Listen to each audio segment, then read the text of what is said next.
This was how it all began on May 29, 2023, as Bola Tinubu was inaugurated as the 16th president of Africa's most populous nation. Under the campaign Renewed Hope, the so-called political godfather of Lagos promised economic growth, security, job creation, food security, and inclusive leadership. But 1 year later, many Nigerians who supported him, like trader Jolly Guinea Kanwa, say his approach is flawed. That we are suffering. Tinubu should do something. Tinubu should do something. At least he's a human being. He's a human being. He's the one ruling this country. He did not come to destroy this country, but to take care of the people that is ruling. To take care of us. We are suffering.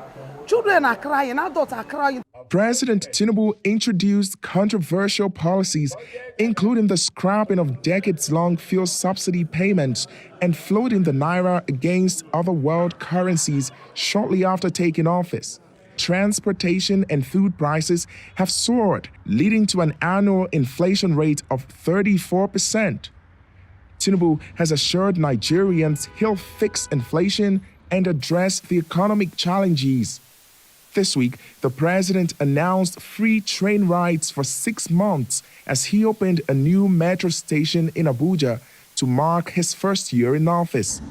The president also announced the launch of several development projects, but critics say the government is irresponsible and pandering to foreign influence. It was extremely and fundamentally flawed to stay at the swearing-in ceremony to announce that subsidy is gone, when you had no ministers, no advisors, nobody to talk to. Because before you should announce that policy, there should have been some people sitting down in a committee or in a group or whatever you call them, do the simulations and the projections.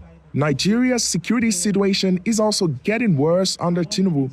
According to Beacon Security Consulting Limited, the number of terrorist and criminal attacks in the last year increased to nearly 8,000 compared to 5,500 recorded the year before. Onyebere says lack of accountability is the reason the security problems have persisted. Politics is still being trumping governance, especially in security. How many of these bandits have been captured, tried, prosecuted, and sentenced for people to see? Nigerian workers' unions are threatening to protest if the president does not reverse his policies on fuel subsidies and the currency by the end of May. Many here say they will continue to remind the president of his campaign promises to make the country more secure and prosperous. Timothy Obiezu, VOA News, Abuja, Nigeria.